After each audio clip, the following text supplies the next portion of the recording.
নবনীরদ নিন্দিত কান্তিধরম রসসাগর নাগর ভূপবরং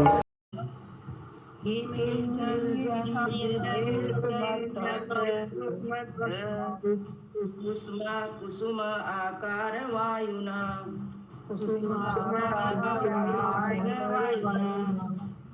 चलत प्रवाल विपट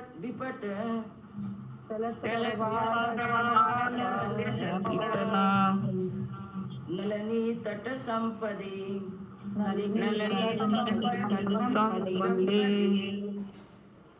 अनुवाद। सरोवर के तट पर खड़े हुए वृक्षों की शाखाएं उन जल कणों को ग्रहण कर रही थीं जो हिम आच्छादित पर्वत से गिरने वाले झरनों से वासंती वायु द्वारा ले जाए जा रहे थे। तात्पर्य इस श्लोक में हिम निर्झर शब्द विशेष रूप से उल्लेखनीय है। जल प्रपात झरना रस संबंध का द्योतक है। शरीर में अनेक प्रकार के रस हैं। इनमें से सर्वश्रेष्ठ रस काम आदि रस कहलाता है। जब आदि रस कामेच्छा कामदेव द्वारा प्रेरित वासंतीय वायु के संपर्क में आता है तो यह उत्तेजित हो उठता है। दूसरे शब्दों में ये सब रूप रस गंध शब्द तथा स्पर्श के प्रतिरूप हैं।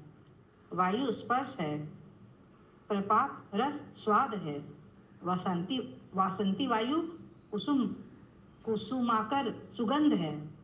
जो ये विविध भोग जीवन को मोहक बनाते हैं और इस प्रकार हम भौतिक संसार के वशीभूत हो जाते हैं। हरे कृष्णा। किसी का कोई प्रश्न है इसमें?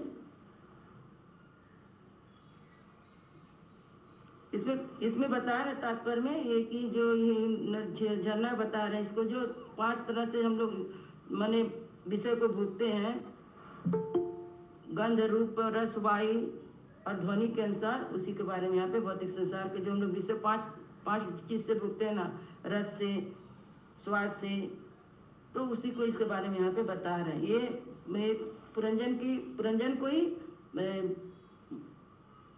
नारद मुनि समझा रहे हैं, उसी को कथा उसी को ही सुना रहे हैं। श्लोका नंबर 19। नानारण्यमिग्रव्राते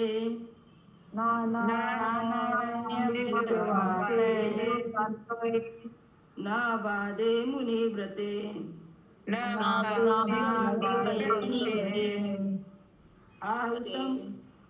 आहुतं मन्यते पान्थो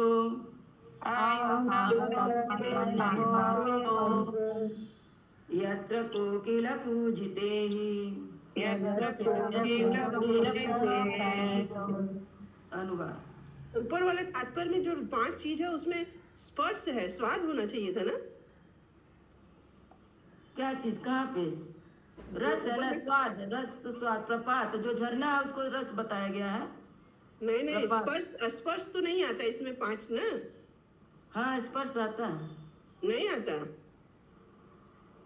रूप रस गंध स्वाद और शब्द ध्वनि। हाँ, तो ये 5 चीज जो अभी हम लोग पढ़े थे 24 तत्व में, तो उसमें स्वाद था, ये रसस्पर्श नहीं था। स्पर्श तो वो वाले में है ना, त्वचा। जब 5 कर्मेंद्रिया 5 ज्ञान इंद्रिया 1 मन 11 हुआ ना, इन सबको 5 रूप रस गंध स्वाद और ध्वनि के द्वारा भुगते हैं ना। हाँ, उसमें स्पर्श आ जाता है। स्पर्श आता है, उसी के अंदर ही आ जाएगा स्पर्श। क्योंकि हम हरे कृष्ण माताजी বায়ু হচ্ছে স্পর্শ, এখানে লিখছে বায়ু হচ্ছে স্পর্শ। বলা হচ্ছে বায়ু হচ্ছে স্পর্শ। वायु के हवा से स्पर्श होता है ना। वायु का। ठीक बात। थैंक यू माता जी। आगे पढ़िए माता जी। अनुवाद।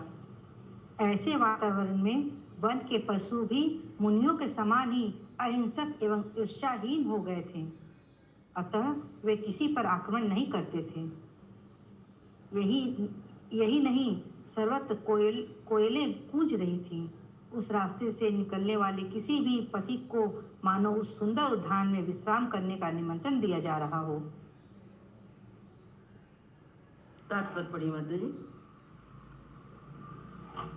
तात्पर्य: स्त्री तथा बच्चों से भरा पूरा शांत परिवार वन के शांत वातावरण के सदृश है। बच्चों की तुलना अहिंसक पशुओं से की गई है। कभी कभी स्त्रियों तथा बच्चों को स्वजन स्वजन अख्य दस्यु कहा जाता है, जिसका अर्थ है स्वजनों के नाम से लुटेरे। मनुष्य सख्त परिश्रम करके धन कमाता है, किंतु उसकी पत्नी तथा बच्चों द्वारा उसका धन उसी प्रकार हथिया लिया जाता है जिस प्रकार जंगल के रास्ते से जाने वाले व्यक्ति को चोर तथा लुटेरे लूट लेते हैं। फिर भी परिवार के भीतर पत्नी तथा बच्चों की यह धमा चौकड़ी पारिवारिक उद्यान में कोयलों की कूक के समान प्रतीत होती है। ऐसे वातावरण द्वारा आमंत्रित होकर मनुष्य जो आनंदमय पारिवारिक जीवन बिताता है, अपने परिवार को हर हाल पर अपने साथ रखना चाहता है। हरे कृष्ण। हरे कृष्णा। इसमें नारद मुनि बता रहे हैं कि जो परिवार के लोग हैं, पत्नी और बच्चे हैं, वो जो धन कमा के लाते हैं, पति है, उनको इस तरह लोग लूट लेते हैं जैसे चोर लुटेरे लूटते हैं। जैसे कि यहाँ पे उस तरह वो लूटते भी नहीं, वो अपने आप स्वेच्छा से ही दे देता पत्नी और बच्चे को, लेकिन वहाँ पे इनको लुटेरा बता रहे हैं। और वो जो परिवार में जब बच्चे खेल कूद कर रहे हैं बगान में, तो उनका खेल कूद उनको अच्छा लगता है और कोयल के कूक के समान लगता है कि कितना अच्छा लग रहा है, बच्चे खेल रहे हैं, कूद रहे हैं, खुशी से हैं। और इसको बोल रहे हैं कि इस तरह वह अपना पारिवारिक जीवन बिताना चाहता है। लगता है कि हर समय मेरे साथ ही मेरे बच्चे, मेरे परिवार कहीं मेरे से दूर नहीं जाए, मेरे साथ ही रहें। लेकिन ये जो भौतिक जगत है, परिवर्तनशील है, परिवर्तन होता ही रहेगा, या किसी के रोकने से रुकने वाला नहीं है। श्लोका नंबर 20। किसी का कोई प्रश्न है? यादृच्छया आगतं गतां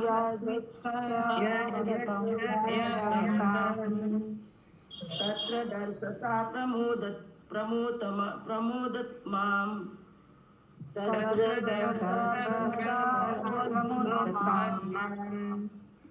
धृत्ते ददर्श भीरायन्तीम्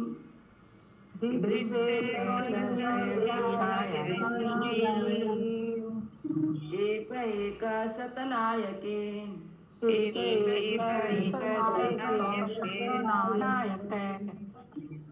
अनुवाद: उस अद्भुत उद्यान में विचरण करते हुए राजा पुरंजन ने अचानक एक सुंदर स्त्री देखी जो अनायास ही चली आ रही थी।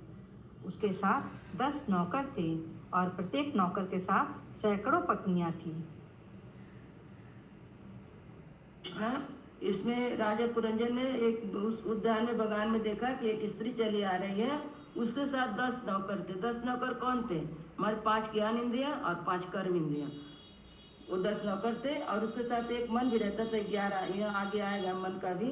और प्रत्येक नौकर के सैकड़ों पत्नियां थी। मतलब 5 कर्म इंद्रिया, 5 ज्ञान इंद्रिया के द्वारा अनेक इच्छाएं जो थी उसकी पत्नियां थी। आगे पढ़िए माता जी, प्रभुपाद जी और अच्छी तरह से समझाएं। तात्पर्य: शरीर की उपमा सुंदर उद्यान से दी जा चुकी है। युवावस्था में काम वासना जागृत होती है और स्त्री के साथ सहवास करने हेतु बुद्धि अपनी अपनी कल्पना के अनुसार उन्मुख होती है। प्रत्यक्ष रूप से न सही, बुद्धि या कल्पना के द्वारा प्रत्येक स्त्री या पुरुष विपरीत लिंग की खोज में रहता है। बुद्धि मन को प्रेरित करती है और मन 10 इंद्रियों को वश में करता है। इसमें से 5 तो ज्ञान इंद्रियां हैं और 5 कर्म इंद्रियां हैं। प्रत्येक इंद्रिय न जाने कितनी इच्छाएं पूरा करने की चाह रखती है। ऐसी स्थिति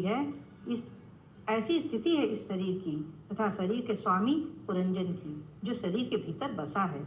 हरे कृष्ण। हरे कृष्ण। किसी का कोई 5 प्रश्न? कर्म इंद्रियां कौन सी है पिंकी माता जी? हरे कृष्णा पिंकी माता जी, 5 कर्म इंद्रियों का नाम बताइए, 5 ज्ञान इंद्रियों का नाम बताइए। माता जी एकदम इजी है, देखिए। कान, नाक, आँख। आप त्वचा। ज्ञान इंद्रिया में जाएंगे, ज्ञान किससे होता है? आंख से, नाक से, कान से, त्वचा से और जीभ से। इससे हम लोग ज्ञान प्राप्त करते हैं ना, तो ज्ञान इंद्रिया में। और सीधा ऊपर से आइएगा, बाड़ी, हाथ, पांव, लिंग और गुदा, ये कर्म इंद्रिया हुई। इसको इस तरह से याद करेंगे तो कभी नहीं भूलेंगे। ये फेस को पूरा देखिए, ज्ञान इंद्रिया है। और फेस के बाद यहाँ बाड़ी और दोनों हाथ, दोनों पैर, लिंग और गुदा, ये कर्म इंद्रिया है। तो इसको इस तरह याद करेंगे तो नहीं भूलेंगे, नहीं तो भूल जाएंगे। हमेशा याद है कि आपका फेस ही कर्म इंद्रिय, ज्ञान इंद्रिय थैंक यू है। माता जी, थैंक यू। हरि बोल, हरि बोल। थैंक यू माता जी, थैंक यू। आप तब 21 नंबर श्लोका। पंचशीर्षहिना अहिना गुप्ताम पंचशीर्षहिना प्रतिहारेण सर्वतः प्रतिहारेण सर्वतः अन्वेषमाणाम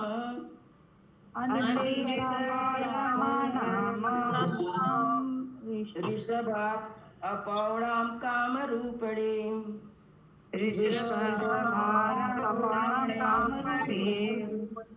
अनुवाद। अनुवाद। वह स्त्री 5 फनों वाले एक सर्प द्वारा चारों ओर से रक्षित थी। वह अत्यंत सुंदर तथा तरुणी थी और उपयुक्त पति खोजने हेतु अत्यधिक उत्सुक प्रतीत हो रही थी। हरे कृष्णा। इसमें जो 5 फंड दिया हुआ सर्प, ये 5 फंड क्या है? पर 5 विषय जो हम लोग ज्ञानेंद्रिय कर्मेंद्रियों के द्वारा भोगते हैं, 5 विषय, उसको 5 सर्प बताया गया है। और तरुणी स्त्री क्या? बुद्धि है। और बुद्धि को चाहिए, कुछ काम चाहिए करने के लिए ना, कर्म के द्वारा, तो खोज रही थी, बुद्धि से खोज रही थी। तो कौन मिलता है? आत्मा मिलता है इसको। और एक ये आगे पति की खोज करते हुए सुख प्रतीत हो रही। तात्पर्य पढ़िए माता जी, प्रभुपाद जी बहुत अच्छी तरह समझाए। इसमें कुछ समझने का ना, एक एक अक्षर आप लोग सुनिए ध्यान से, बहुत अच्छी तरह समझ में आएगा। आगे तात्पर्य पढ़े। तात्पर्य। जीव के शरीर के भीतर प्राण शक्ति के रूप में 5 प्रकार के वायु, प्राण, अपान, व्यान, समान तथा उदान कार्य करते हैं। प्राण की तुलना सर्प से की गई है, क्योंकि सर्प केवल हवा पीकर जीवित रह सकता है। वायु द्वारा ले जाए गए प्राण को प्रतिहार या अंगरक्षक के रूप में वर्णित किया गया है। प्राण के बिना कोई एक पल भी जीवित नहीं रह सकता। वास्तव में सारी इंद्रियां प्राण के अधीन कार्य करती हैं। वह स्त्री जो बुद्धि के प्रतीक है, पति की तलाश में थी। इससे पता चलता है कि बुद्धि चेतना के बिना कार्य नहीं कर सकती। सुंदर स्त्री जब तक उपयुक्त पति द्वारा रक्षित नहीं होती, तब तक वह व्यर्थ है। बुद्धि को सदैव नवीन रहना चाहिए। इसलिए यहाँ अप्रौणाम तरुणी शब्द प्रयुक्त हुआ है। भौतिक भोग का अर्थ है रूप, रस, गंध, शब्द तथा स्पर्श के लिए बुद्धि का प्रयोग। हरे कृष्ण। किसी का कोई प्रश्न है? श्लोका नंबर 22। सुना नासाम सुदते बालाम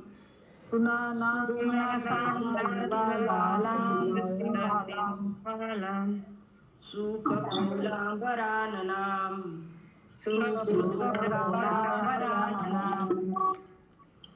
समविन्यस्त करणाभ्याम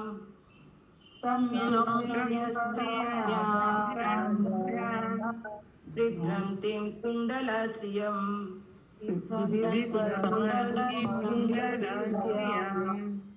अनुवाद। अनुवाद। उस स्त्री के नाक, दांत तथा मस्तक सभी अति सुंदर थे। उसके कान भी समान रूप से सुंदर थे और चमचमाते कुंडलों से सुशोभित थे। तात्पर्य। बुद्धि का शरीर इंद्र तृप्ति की वस्तुओं को भोगता है जो उसे ऊपर से ढके हैं, यथा गंध, दृष्टि तथा ध्वनि। सुनासाम सुंदर नाक शब्द गंध के द्वारा ज्ञान प्राप्त करने की इंद्रिय को सूचित करता है। इसी प्रकार स्वाद के द्वारा ज्ञान प्राप्त करने का यंत्र मुख है, क्योंकि किसी वस्तु को चबाकर तथा जीभ से स्पर्श करके उसका स्वाद जाना जा सकता है। सुकपोलाम सुंदर मस्तक, सुंदर मस्तक। उस विमल मस्तिष्क का सूचक है जो वस्तुओं के यथारूप में जानने में समर्थ है। बुद्धि द्वारा सारी वस्तुएं व्यवस्थित की जा सकती हैं। दोनों कानों में पहने गए कुंडल बुद्धि की करामात है। इस प्रकार यहाँ पर ज्ञान प्राप्त करने की विधियों का वर्णन आलंकारिक ढंग से प्रस्तुत किया गया है। हरे कृष्ण। हरे कृष्ण। किसी कोई प्रश्न है? श्लोका नंबर 23। पिसंगनिभिं सुषोणीं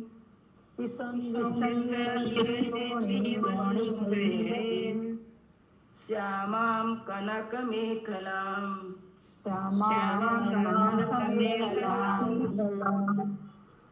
पद्माभ्यां कोडत्तभ्यां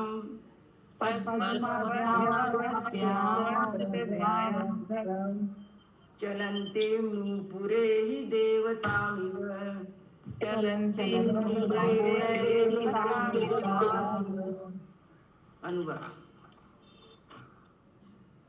अनुवाद। उस स्त्री की कमर तथा नितंब अत्यंत सुंदर थे। वह पीली साड़ी और सुनहरी करधनी पहने थी। चलते समय उसके नुपुर खनक रहे थे। वह ऐसे प्रतीत हो रही थी मानो स्वर्ग की निवासिनी हो। तात्पर्य।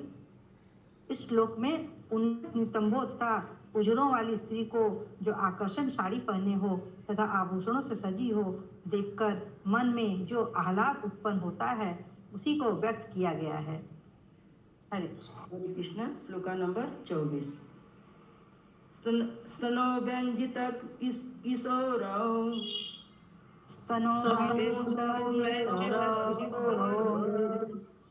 संवृतो निरन्तरो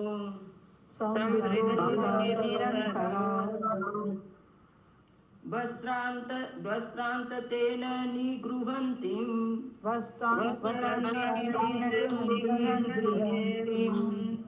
व्रीडया गजगामिनीं।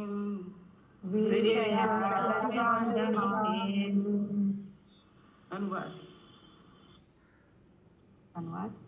वह स्त्री अपनी साड़ी के आंचल से अपने समवर्तक तुल्य एवं सटे हुए स्तनों को ढकने का प्रयास कर रही थी।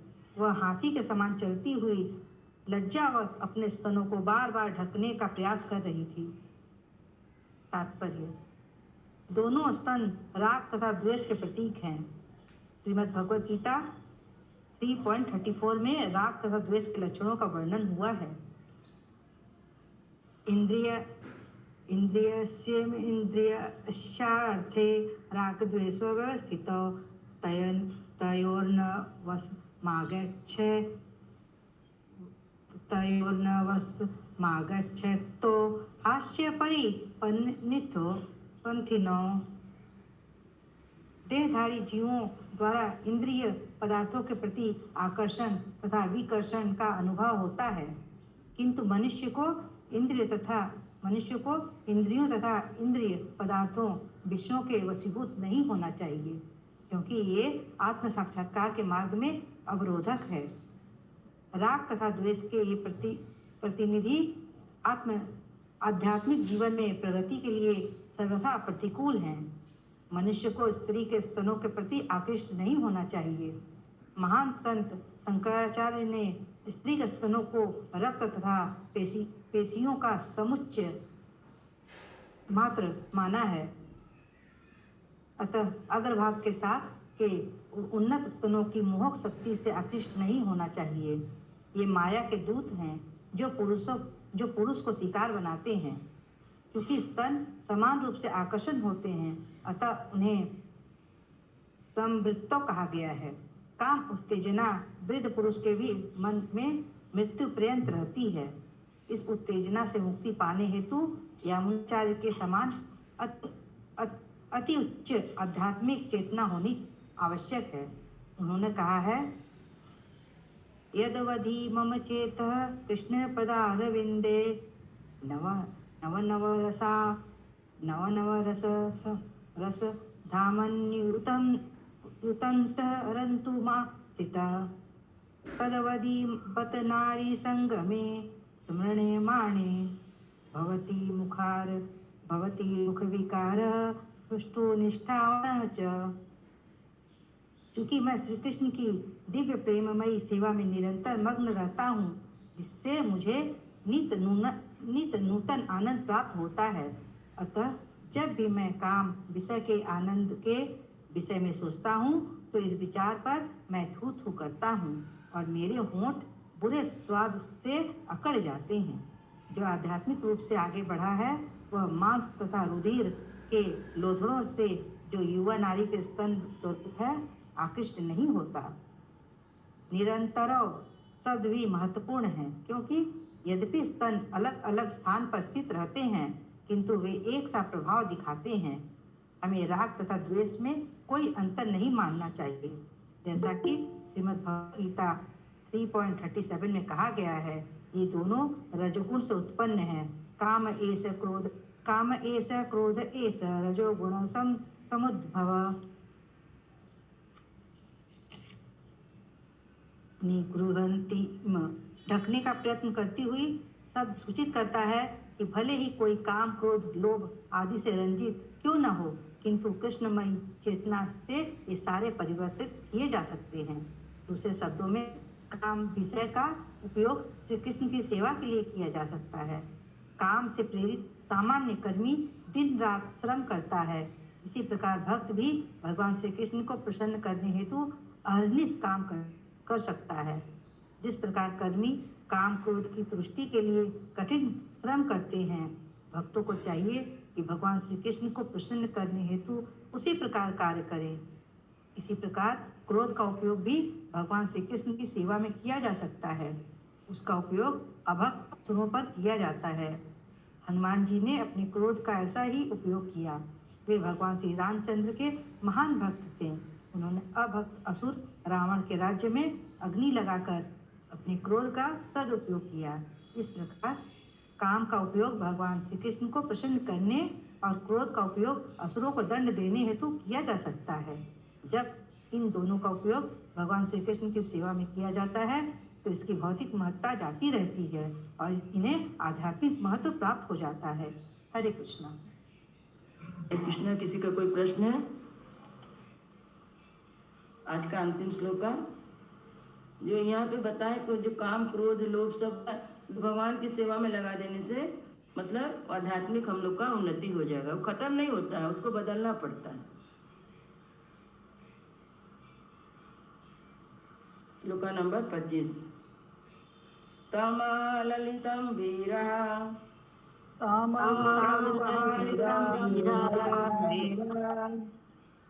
सावीरास्मित शोभनम्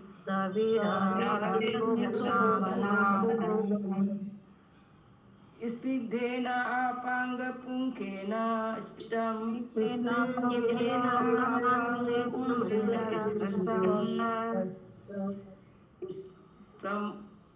प्रेमोभ्रमद्भुवा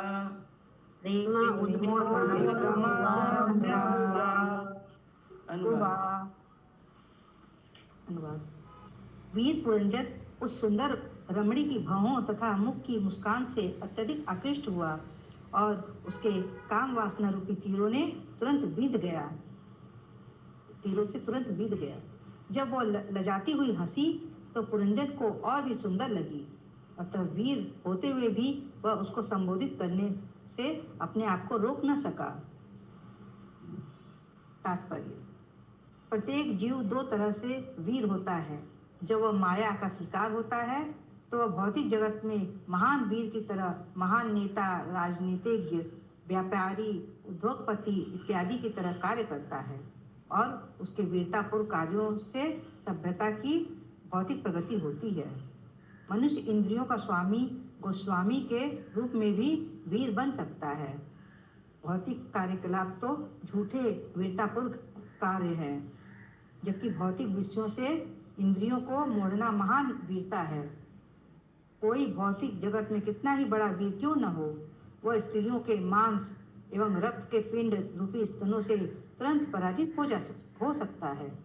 इस संसार में भौतिक कार्यों के इतिहास में ऐसे अनेक उदाहरण हैं, जैसे रोम का वीर अंटोनी जो क्लियोपात्रा की सुंदरता पर मोहित हो गया।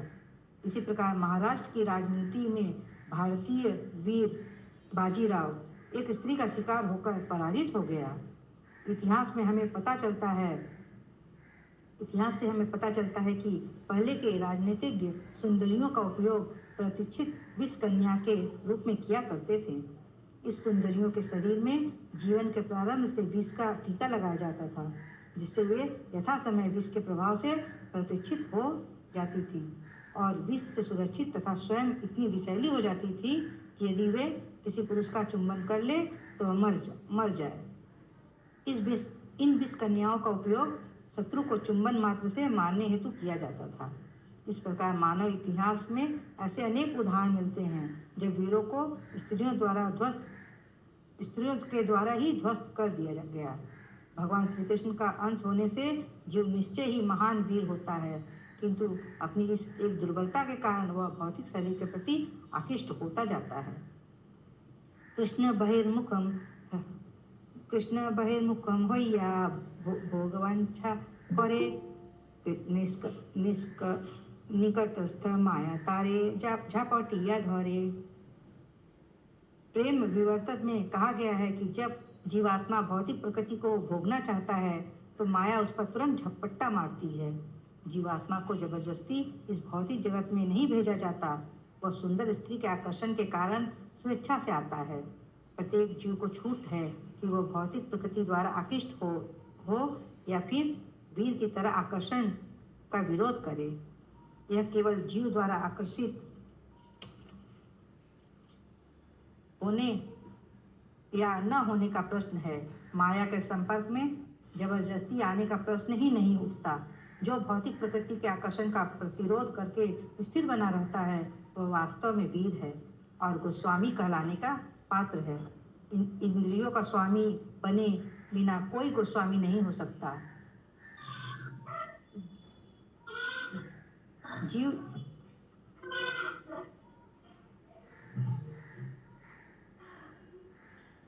इस जगत में इन दोनों स्थितियों में से माता जी म्यूट कर लीजिए। जीव इस जगत में इन दोनों परिस्थितियों में से एक का चयन कर सकता है। चाहे तो वह इंद्रियों का दास बन सकता है अथवा उसका स्वामी बन सकता है। इंद्रियों का दास बनकर मनुष्य महान भौतिक वीर बन सकता है और इंद्रियों का स्वामी बनकर वह आध्यात्मिक वीर अथवा गोस्वामी बन सकता है। हरे कृष्णा। हरे कृष्णा। श्रीमद् ग्रंथराज भागवतम की जय। शिला प्रभुपाद की जय। किसी को कोई प्रश्न?